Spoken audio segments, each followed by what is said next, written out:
والعاقبة للمتقين ولا عدوان إلا على الظالمين أشهد أن لا إله إلا الله ربنا رب العالمين وأشهد أن محمدا رسول الله سيدنا سيد المرسلين اللهم صل على حبيبنا شفيعنا ومولانا محمد وعلى آله وصحبه أجمعين أما بعد.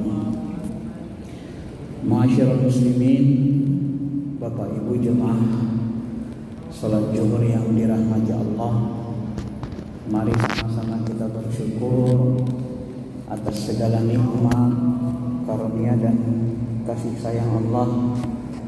Umur kita dipanjangkan, langkah kita dimudahkan, hati kita dilapangkan, sehingga kita bisa melaksanakan ibadah zuhur yang bisa membuat hati kita tenang dan tentram.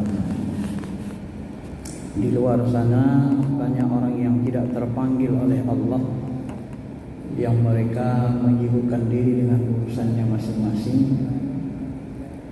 yang kalau kita terlihat dari sisi agama bahwa sesungguhnya apapun yang kita miliki di dunia ini, maka dia tidak akan bermanfaat sampai akhirat kelak kalau kita tidak gunakan untuk mengabdi kepada Allah Subhanahu wa taala.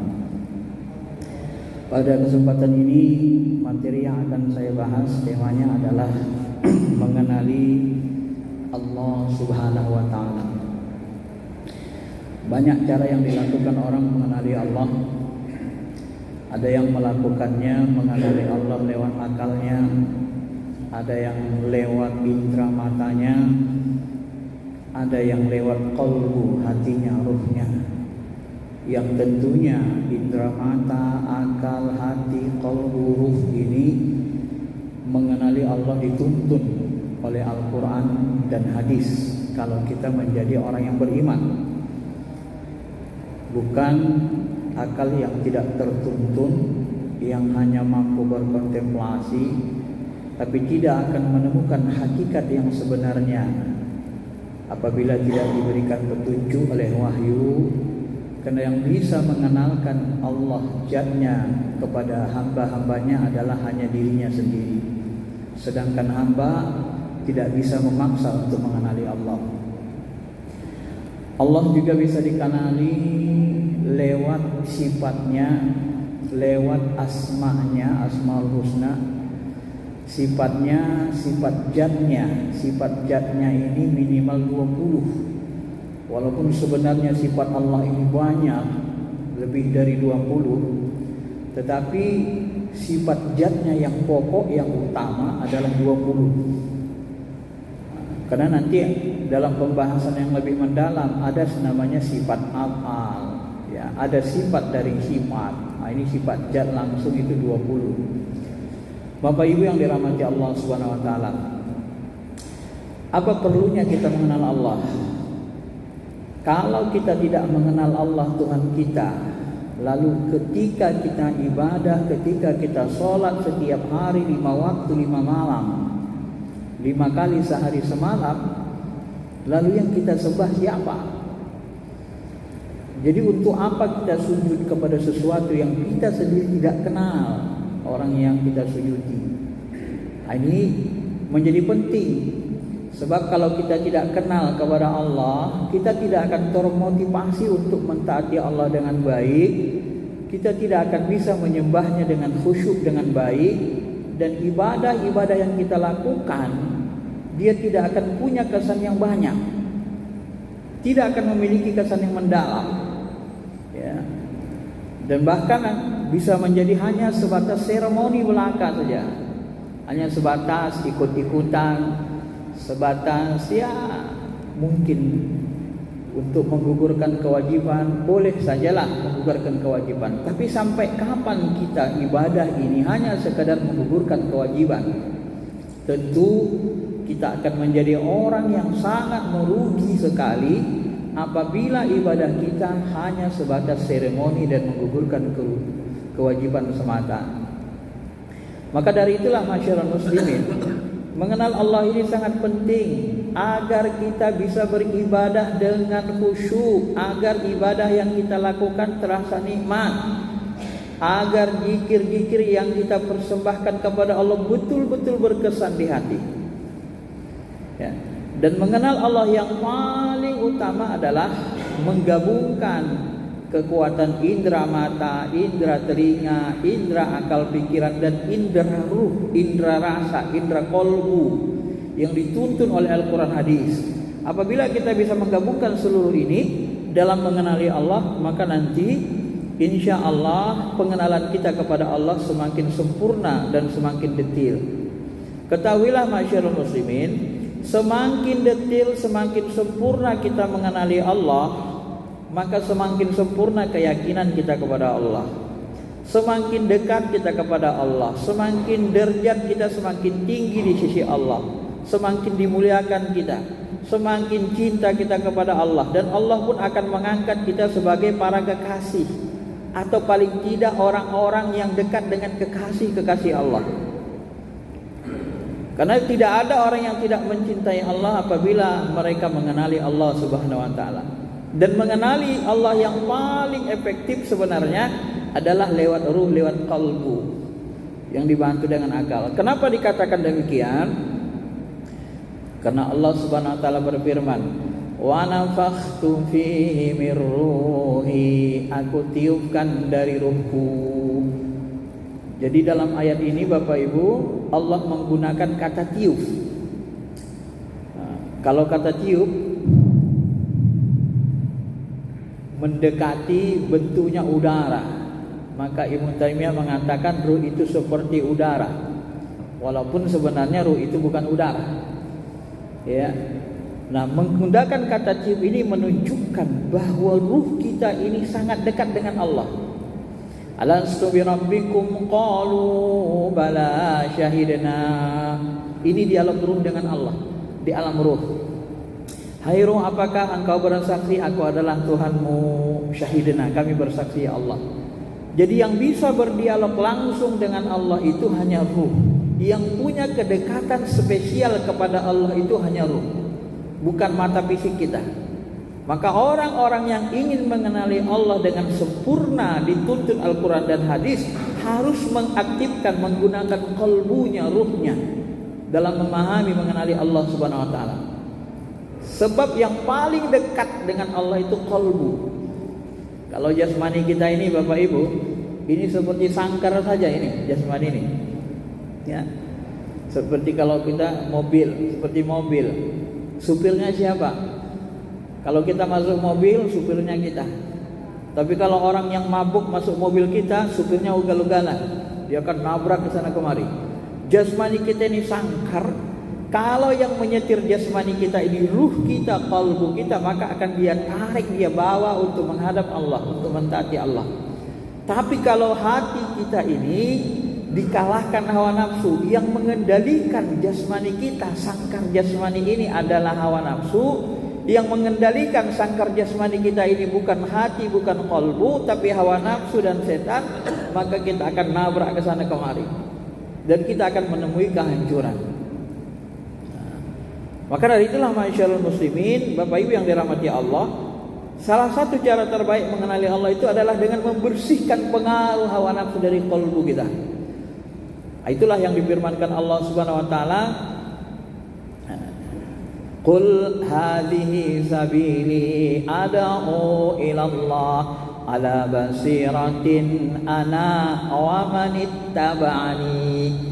Katakanlah hai Muhammad kepada umatmu, kepada orang-orang beriman, hazihi sabili, inilah jalan Muhammad, inilah jalan Rasul Allah. Apa jalan Rasul Allah, jalan Nabi Muhammad? Ad'u ilallah, mengajak manusia kembali lagi kepada Allah. Maksudnya apa? Syekh Abdul Qadir Jilani, salah satu wali kutub wali Allah yang sangat masyhur, mengatakan bahwa dulu kita diciptakan di alam ruh, di alam lahud, kemudian ruh kita ini diturunkan ke alam dunia. Alam dunia ini termasuk alam rendah. Summa radadnahu asfala safilin. Ya, Allah menciptakan manusia ini sebaik-baik ahsanut taqwim, sebaik-baik makhluk yang paling mulia, paling baik di jagat raya ini adalah makhluk yang tercipta dari cahaya. Maka makhluk yang paling mulia adalah ruh Nur Muhammad yang tercipta dari cahaya, baru malaikat yang bentuknya bentuk cahaya, baru di bawahnya terus ke bawah. Maka kalau boleh kita katakan alam yang paling mulia adalah alam cahaya, alam ruh, alam malaikat. Nah, ketika ruh dikembalikan, didatangkan ke bumi, itu berarti ruh itu radadnahu asfala safilin, kata beliau. Ruh itu dikembalikan ke tempat yang rendah. Tempat yang rendah itu apa? Tempat yang rendah itu adalah dunia.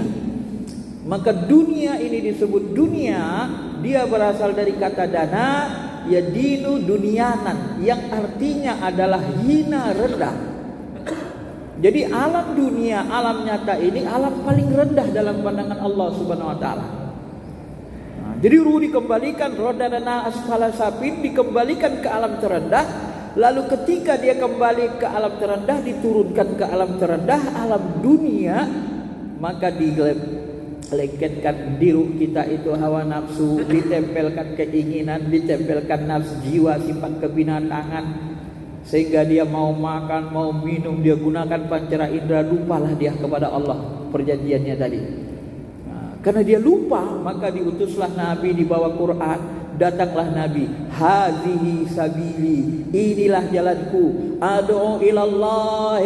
Para ruh, mari kita kembali lagi ke asal, kepada Allah. Inna lillahi wa inna ilaihi raji'un. Kita berasal dari Allah dan harus kembali kepada Allah dalam keadaan dimuliakan. Maka adu ilallah, tugas Rasul itu mengajak kembali ruhani kita kepada Allah, supaya dia jangan lupa. Karena hakikat diri kita adalah ruh, bukan jasmani. Kalau jasmani ini kalau kita mati dia hancur, dimakan tanah, dimakan ulat, selesai. Nanti baru dibangkitkan lagi. Tapi ketika masuk surga dia tidak ikut, dia hancur, diberi jasmani yang baru. Maka adu ilallah, ruhani kita ini diajak kembali kepada Allah, ke alam asalnya, alam cahaya. Bagaimana cara mengajaknya kembali? Al-Quran mengatakan ala basiratin, di atas basirah. Apa yang dimaksud ala basirah? Syekh Abdul Qadir Jilani dan banyak ulama mengatakan basirah adalah ainar ruh. Basirah adalah pandangan ruh, mata hati, mata ruh. Jadi mengajak kembali kepada Allah itu dengan cara mengingatkan ruh, dengan cara membuka mata ruh kembali, membuka kesadaran dirinya kembali bahwa dia berasal dari Allah. Kalau dia tidak dibuka, kesadaran itu tidak dihidupkan kembali, maka dia akan lupa selamanya. Maka dia akan merasakan dunia ini segalanya. Ini yang membahayakan itu. Maka salah satu cara terbaik itu adalah menghidupkan lagi inti ruh, menghidupkan mata hati. Bagaimana cara menghidupkannya? Dengan menepis godaan-godaan hawa nafsu, dengan banyak ibadah, membersihkan tazkiyatun nafs supaya bersih. Kalau dia bersih cermin hati kita, maka dia hidup, dia bersih, maka dia mampu menatap, menyaksikan Allah. Sehingga salat yang kita lakukan, anta'budallah ka'annaka tara, engkau menyembah Allah seperti benar-benar seperti sungguh-sungguh benar-benar menyaksikan Allah. Itulah yang disebut syahadat. Asyhadu an la ilaha illallah, aku bersaksi Allah adalah Tuhanku. Syahadat itu artinya menyaksikan. Ruh itu menyaksikan dengan matanya, mata ruh, inti ruh, dia menyaksikan Allah. Dan saksi yang paling baik adalah saksi yang melihat dengan mata kepala. Kalau di alam zahir, di alam nyata, di alam ruh, saksi yang paling baik adalah saksi yang menyaksikan apa yang dia saksikan. Maka syahadat itu disebut menyaksikan. Asyhadu an la ilaha illallah, aku menyaksikan engkau ya Allah sebagai Tuhanku. Ya. Masyarul muslimin, Bapak Ibu yang dirahmati Allah Subhanahu wa taala. Maka kita harus bertikad rohani kita dari pengaruh buruk hawa nafsu, dari kejahatan sifat nafs, jiwa kebinatangan yang ada dalam diri kita, sehingga kita ringan untuk beribadah, beramal soleh, sehingga bening hati kita, kalbu kita, barulah dia kebuka mata hati kita, barulah kita mampu menatap Allah, barulah kita mampu sholat. Kita merasakan ka'anna kataro, solat itu benar-benar seperti melihat Allah, nyata Allah itu Pak. Ya, maka disebut Allah huwa zahir wal batin. Allah itu nyata, zahir, jahir bagi siapa? Bagi pandangan mata ruh, batin bagi pandangan mata kepala, nyata. Dan itu bisa kita rasakan kenyataan Allah itu kalau kita mendekati, memahami, mencari, menemukan Allah lewat ainur ruh dengan basirah. Ana wa manittaba'ani, sambungan ayat. Itulah jalanku dan jalan orang-orang yang mengikutiku, jalan-jalan sahabat. Maka sahabat itu semuanya dibayar Rasul. Asyhadu an la ilaha illallah wa asyhadu anna Muhammadar Rasulullah. Maka kata Syekh Abu Jilani, kalau kita mau hidup ainur ruhnya, carilah ulama-ulama yang ainul basirahnya sudah hidup, sudah aktif, yang mereka sudah punya mencintai Allah, yang ainul basirahnya sudah hidup. Kalau ainul basirahnya tidak ada, tidak hidup, maka dia tidak akan bisa membimbing kita untuk mengenal Allah. Hanya orang-orang yang kenal kepada Allah yang mampu mengarahkan, membimbing kita kenal kepada Allah. Ya sama, kalau orang nggak tahu jalan ke BUMN dari Bekasi sana, dibawa orang kita, ayo kita ke BUMN. Kamu tahu nggak jalan ke BUMN? Nggak tahu. Yang keliling-keliling, muter-muter. Apalagi tadi ada demo, dari sana ketutup, dari sana ketutup, dari sana ketutup, muter kita. Ya. Kalau nggak tahu jalannya, tapi kalau tahu jalannya, ayo aku tahu. Maka tidak bisa, kalau bahasa Syekh Abu Jilani, maka disitulah perlunya kita belajar dengan ulama-ulama yang punya ainul basirah. Biasanya ulama yang punya ainul basirah ini, mereka ini sudah mencapai tingkat wali Allah, seperti wali 9, wali songo. Maunya kita punya guru salah satu seperti itu, karena dia bisa membimbing kita, mengarahkan kita untuk mengenali Allah Subhanahu wa ta'ala. Kalau kita tidak punya guru seperti itu, pembimbing rohani, maka rohani kita tidak terdidik. Karena kita punya pembimbing jasmani, amalan jahir, jasmani kita saja yang terdidik. Cara sholat, rukuknya begini. Tapi kalau bicara cara khusyuk, bagaimana hudurul qalbi, bagaimana hadir hati ke Allah, kita gak ada yang bimbing, maka kita gak ngerti. Kalau boleh saya katakan Bapak Ibu yang dirahmati Allah, ilmu khusyuk ini seperti ilmu belajar ghina, belajar lagu Quran. Lagu Quran itu ada bayati, ada sika, ada ras, ada nahwan. Bayati, sika, ras, nahwan, kalau kita ajarkan secara teori, gak akan bisa kita prakteknya. Harus praktek langsung. Begitu kita praktekkan, itu salah kata gurunya, itu salah, diluruskan, dibenerin. Jadi ilmu khusyuk ini ilmu praktek. Kalau kita tidak punya pembimbing rohani, gak ada yang mengetahui kita khusyuk gak sholat kita gitu, gak ada yang bimbing. Jadi kita lepas saja, ingat Allah, kadang ingat, kadang gak, lepas saja. Jadi kalau pengalaman saya, sangat-sangat sulit kita kalau tidak ada guru rohani yang membimbing kita. Sangat sulit sekali. Dan memang untuk mendapatkan guru yang membimbing rohani ini sangat sedikit orangnya, tidak banyak. Ya, sangat sedikit. Karena orang yang mencapai level itu pun sangat sedikit. Ma'asyiral muslimin, Bapak Ibu yang dirahmati Allah Subhanahu wa taala. Nah, maka mengenali Allah itu lewat rasa. Di dalam qalbu kita ada ruh. Ruh itu memiliki rasa, ditempelkan rasa. Dengan rasa itulah kita menghubungi Allah. Rasa itu adalah kendaraan ruh untuk berkomunikasi, berhubungan dengan Allah.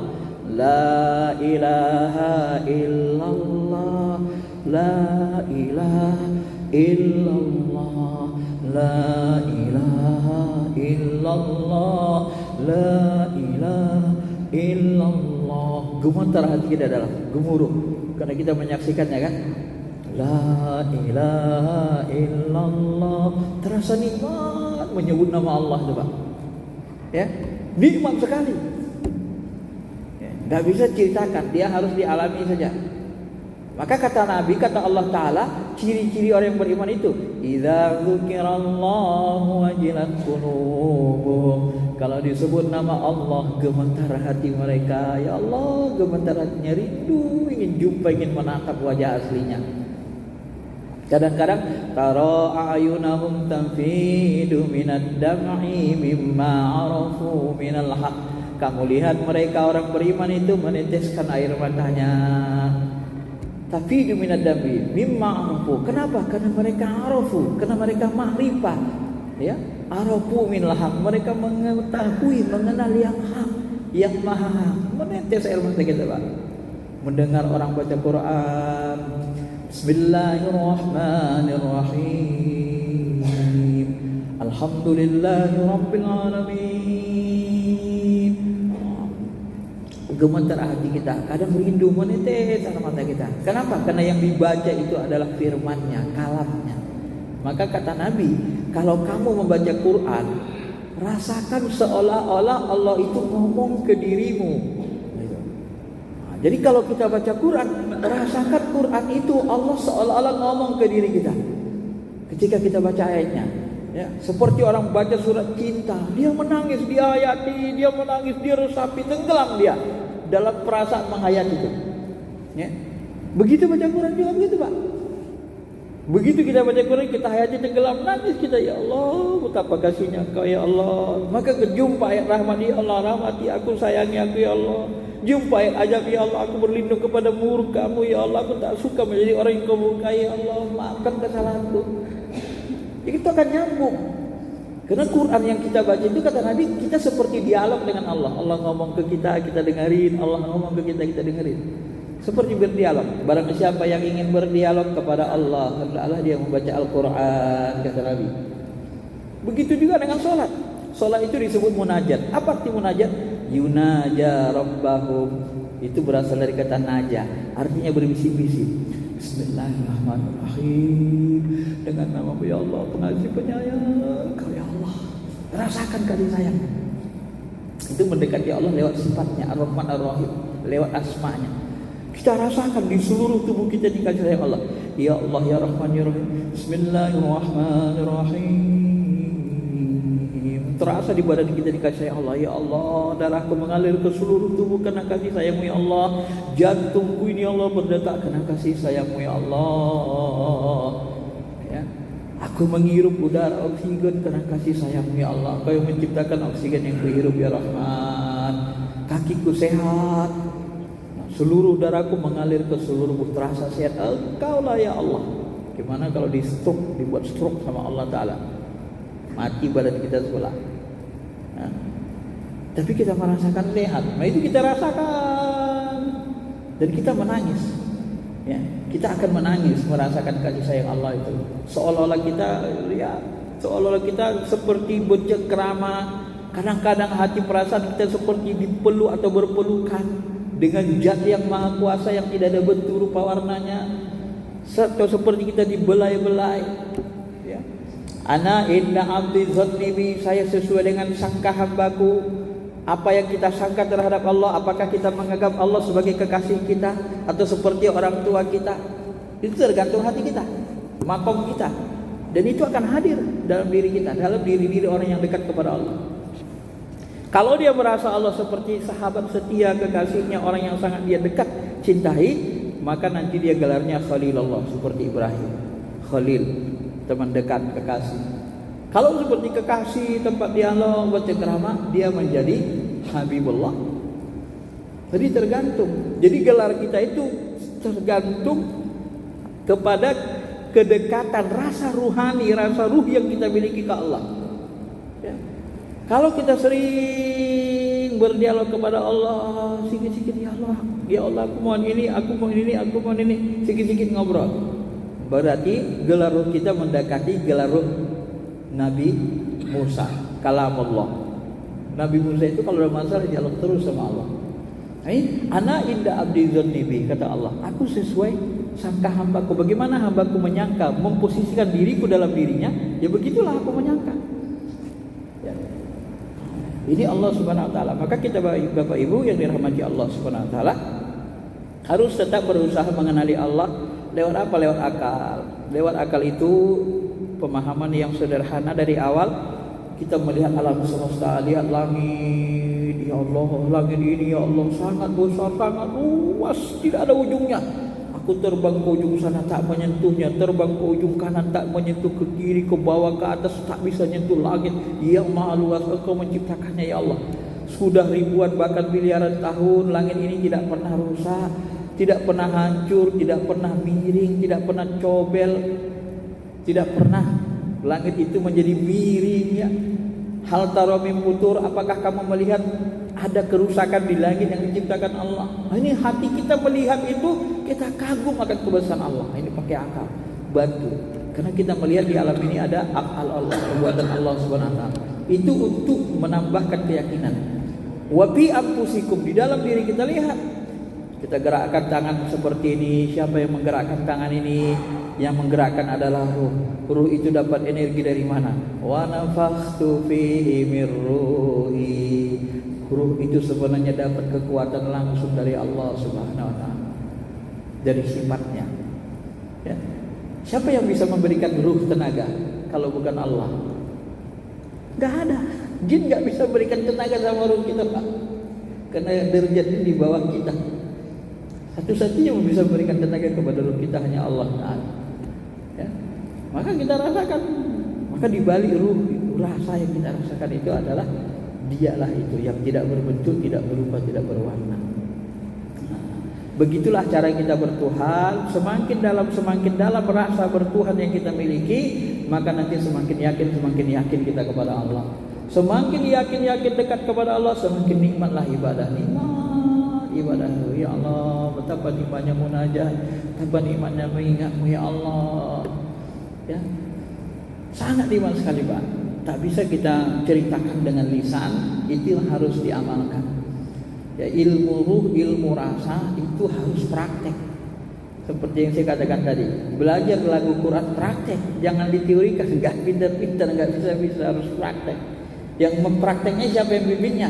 Yang sudah punya ilmunya. InsyaAllah kalau kita bisa melakukannya nanti sholat khusyuk itu gampang, enggak sulit. Sulit bagi orang yang tidak punya guru, yang tidak pernah dibimbing, enggak tahu caranya. Tapi sangat mudah bagi orang yang sudah terbimbing, terbiasa dan tahu caranya. Sangat mudah sekali khusyuk itu. Karena Allah Subhanahu wa taala itu adalah, kalau makrifat zat Allah itu meliputi langit dan bumi. Muhitum bikulli syai'. Dalam akidah, kitab akidah Tahawiyah, kitab ulama salaf yang paling tua menulis kitab akidah disebutkan, wallahu mustasna anil arsy. Allah itu tak butuh aras, wa huwa muhitum bikulli syai', dan dia zatnya meliputi segala-galanya. Ya.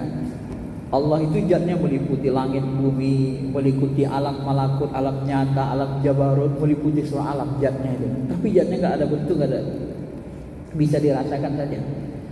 Dari mana kita tahu Allah meliputi segalanya? Makrifat zatnya dari ayat Quran, wallahu muhitun bikulli syai'. Dari mana kita tahu zatnya meliputi segalanya?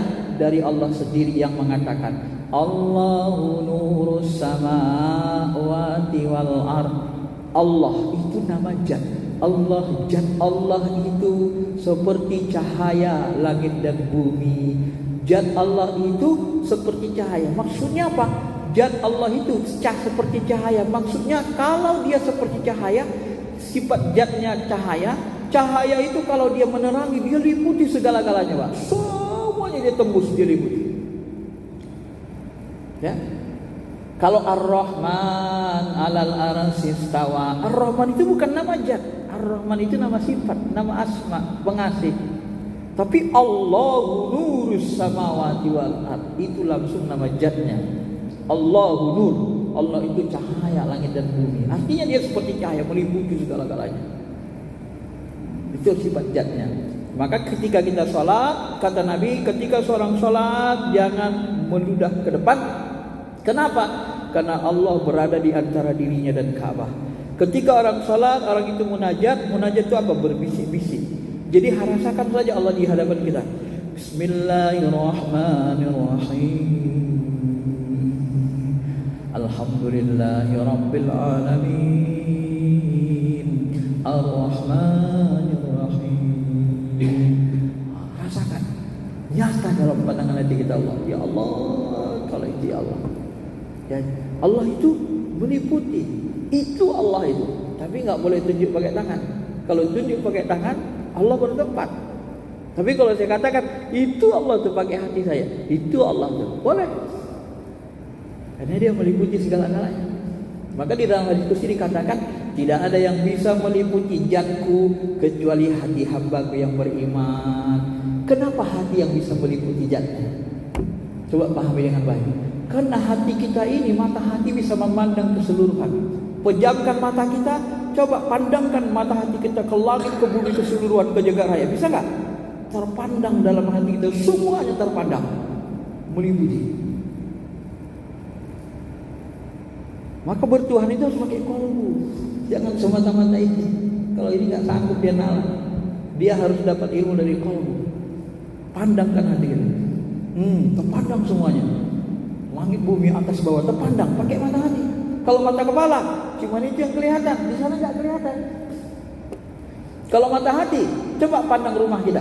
Pejam mata, terlihatkah rumah kita? Terlihat rumah kita? Terlihat. Kalau orang bilang terbayang, dalam ilmu tasawuf terlihat. Hati bisa melihat yang tak bisa dilihat mata kepala. Karena hati bisa melihat, meliputi. Maka menjangkau zat itu, mendekati zat itu adalah dengan qalbu, dengan ruh, dengan hati. Kendaraannya adalah rasa. Rasakan keberadaannya. La ilaha illallah, la ilaha illallah, la ilaha illallah, la ilaha illallah. Dia meliputi segalanya. Terasa nikmat, tenang hati. Waktu sedih, apabila kita juga nikmat, hilang kesedihan. Begitulah cara kita mengenali Allah, dari makom yang paling rendah dengan melihat alam semesta, melihat diri kita sampai mengenal diri kita dan mengenal, mendekati, ringkasannya mengenal, mendekati makom ma'rifat zat, mendekati zat. Yang mudah-mudahan bisa dipahami, walaupun di ujungnya tadi agak tinggi. Saya merasa perlu untuk menjelaskan seperti itu supaya kita beribadah ini tidak mencari-cari dan tidak membayang-bayangkan Tuhanku di langit, nongkrong di sana. Apa itu di langit nongkrong? Kalau Tuhan di langit berarti nggak ada di bumi dong. Jadi masa Tuhan kita nggak ada di bumi? Kan aneh kan? Kalau begitu bahasa akalnya. Masa Tuhan menetapnya di langit, jadi di bumi gak ada Tuhan dong. Enak dong kita buat jahat, gak tahu Tuhan kan gitu. Gak ada di bumi. Kenapa dia meliputi segala-galanya? Ya karena kata akidah Tahawiyah, coba cari laisa kamitslihi syai'. Adakah makhluk Allah yang bisa meliputi segala-galanya kecuali Allah? Gak ada. Gak ada. Carilah. Apa yang bisa meliputi segalanya kecuali Allah? Gak ada. Hanya zatnya. Karena dia meliputi segala-galanya, maka dia mengetahui segala-galanya. Wa ma tasqutu min waraqatin illa ya'lamuha. Tidak ada daun yang gugur di tengah hutan hitam gelap-gelap tengah malam kecuali dia tahu. Kenapa? Karena dia meliputi segalanya, enggak pernah lepas dari memandang kita. Kita yang selalu cuek sama Allah Ta'ala. Saya kira itu saja penjelasannya.